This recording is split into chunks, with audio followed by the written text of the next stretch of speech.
What does the future of VR gaming look like? Well, it's probably a lot like what I just saw at PlayStation headquarters here in California. I've been playing PlayStation VR2, and let me tell you, it's good.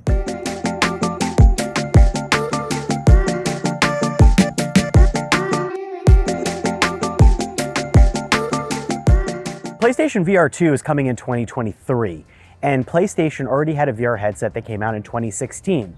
This headset has been announced over time, we got a lot of details about it, and it works with the PlayStation 5, which is already really hard to buy.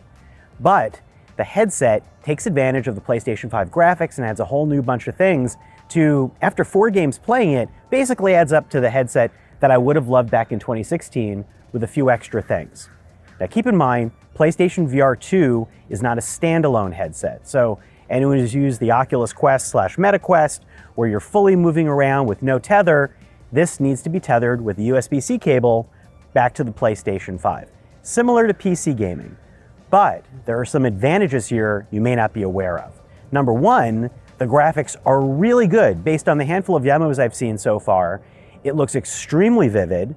The graphics have really nice lighting effects, and it's much more equivalent to the sort of stuff you'd be playing on a gaming PC, perhaps even better if some games learn to optimize some of this stuff. The other thing is that the trade-off for being tethered is the headset's really light. Like, I was shocked when I wore it. It's probably the lightest VR headset that I've ever worn. The headset feels smaller, and it feels just very comfortable to wear, even over my big glasses, which is not a given.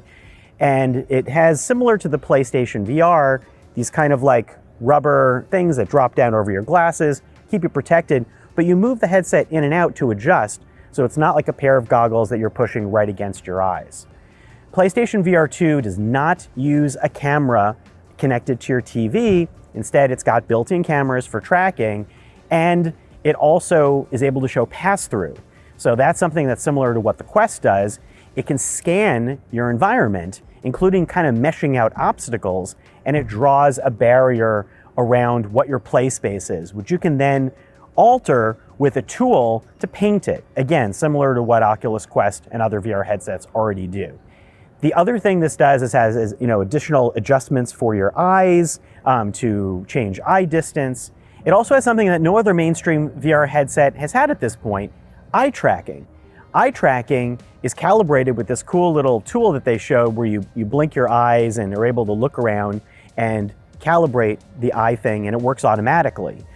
But once the infrared eye tracking happens, it's being used for something called foveated rendering, and that's to only focus on the area around where your eyes are directly looking to maximize the graphics resolution. This stuff happens invisibly, so that everything just looks really good, and the area around it is slightly less super rich, but you don't notice it. And it really seemed to work very well. A lot of games that I played were employing that, but we're not using eye tracking for other interactional stuff. There's all sorts of possibilities for the way you could focus on things, to be able to lock onto them, to have eye contact with people, and a lot of other interesting ideas that have been discussed before in the future of VR and AR. It'll be interesting to see how this springs that type of development. The other thing that the PlayStation VR2 has that's pretty new is its advanced haptics. Now, if you've never thought about haptics in Rumble, you should, because a lot of the VR headsets like the MetaQuest use basic kind of buzzy vibrations. If you've played a PlayStation 5 and have played the DualSense controller's really advanced haptics that feel very subtle and have this wavy, rumbly spectrum of feelings, that's translated into these controllers. And it's in the headset. So I thought that was weird, but when you think about it, when I play these games, what it feels like is you're getting these waves of feedback, like in the real world, that you can also feel subtly vibrating into your head. It would be like if you felt a train go by and suddenly you could feel it in all different ways that rattle. It adds kind of like a sonic realism. And there are also adaptive triggers that have force feedback. That's on the DualSense for the PlayStation 5. It's here. And all the weapons that I was using in game demos means there's real feedback on the triggers. It begins to bleed into the experience and just make these things feel more real. That's the stuff that excited me the most, and the graphics elements. But let me tell you what I played. I basically did 4 games, and they're all ones that have been announced. One of them is Horizon Call of the Mountain, which is the unique Horizon-themed game that's set in the same world as the two games that are already on PlayStation. It's a post-apocalyptic world full of these like dinosaur robots, if you haven't seen it before. And this is not meant to necessarily require you to have played those games. It's much more of an experiential, exploratory thing. If you play games like The Climb in VR, where you're climbing up cliff walls, or you've played games using archery, some of those mechanics were in there. A lot of it was exploring. I was going on this river ride, and what was really cool are things like the scale, seeing things over my head that were rumbling all around me and creating this super vivid look. When I reached up my hand and touched a plant moving by, the haptics felt very gentle, like I was actually, like it was hitting a glove that I was holding versus like just a buzz. And there were little things to explore, like painting or drums. It was a little world, and it was very beautifully done and was an extended demo, and I don't know what comes next. The other game that I played was Star Wars Tales from the Galaxy's Edge. This is a game I played on Quest 2 and is being updated and enhanced for the PlayStation VR2. This game, it was interesting to compare how it felt versus playing on the Quest 2. The difference here, again, was really the graphics realism, which started to feel much more cinematic. And you could see the textures, and especially lighting felt a lot more convincing. And the coolest thing were as I picked up all the weapons and blasters, I felt the kickback and the feedback as I was using them. They really felt like different tools, and I felt like I could even maybe recognize them without looking at them. Walking Dead Saints and Sinners Chapter 2 is again a game that's been on other platforms. There's a Chapter 2, so again, it's a lot of swapping out of stuff all around your body, which is a VR interface mechanic. I didn't know where my flashlight was or my where the heck is my rifle? But I'm used to playing that. What was interesting here again was that I felt like I was getting a little more of a subtle feel for where everything was, how I was loading stuff, when I click things on and off. It's like when you get feedback from something on your phone and the vibration can be very subtle, like a little tap. That's what's going on here versus a hard buzz. And the other game that I played was Resident Evil Village, which I was terrified to play because I hate VR horror games. I did not play 7. I'd never want to. But I might play it now because Resident Evil Village wasn't as bad as I thought. What I took in, having not played it before, was that it was beautifully environmental. When I walked through this, going up to this castle that I was marveling at, walking through the hallways, again, the lighting quality was extremely good. Looking at a window and seeing how the window cast in light, walking up to a painting which looked eerily real. When I was being surrounded and then suddenly the famous lady was like licking my hand, licking the blood off my hand, and the look in her eyes was like haunting, and I felt like I was really there. A terrifying, gigantic fat man surrounded by meat. You know what this is if you've been playing the game. I'm just naively going into this and being amazed at the scale of it. But it felt like exploring Sleep No More and other immersive theater things a lot more. I felt like I wanted to go pick up and explore things.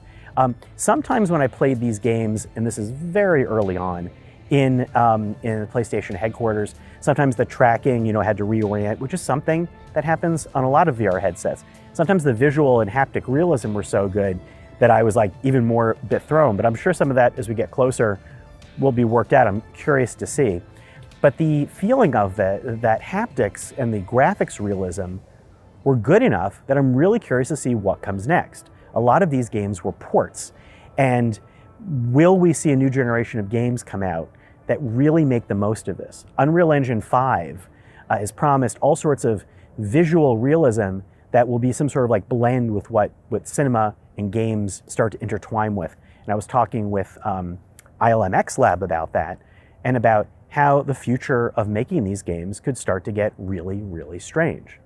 Similarly, talking with the team behind Horizon Call of the Mountain, I'm really curious to see how that inspires where they think about making games next, and use eye tracking to begin to find ways to interact with avatars and possibly to get heat maps so the game can clue you in on stuff that you're looking at without you realizing it, triggering events more automatically and dynamically. Especially with the eye tracking, being able to push the graphics even further with the foveated rendering, it's great.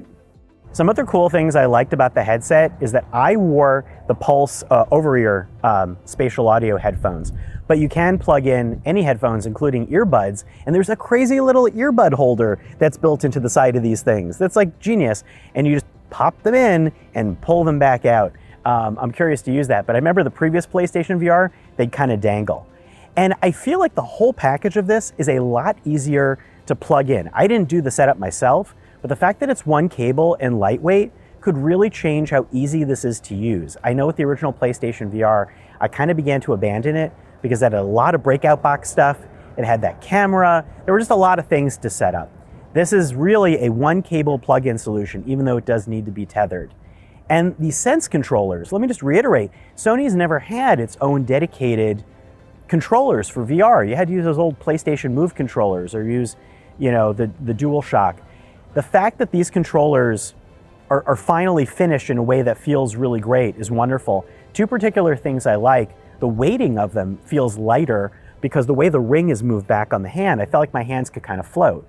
If you ever used Valve Index controllers, which have like a force feedback grip, these don't have that, but the grip and the secondary button, which is clickable, are kind of feel like one and the same. So I felt like I was grabbing stuff with that instead of, kind of a three-prong thing that I usually do on the Oculus Touch.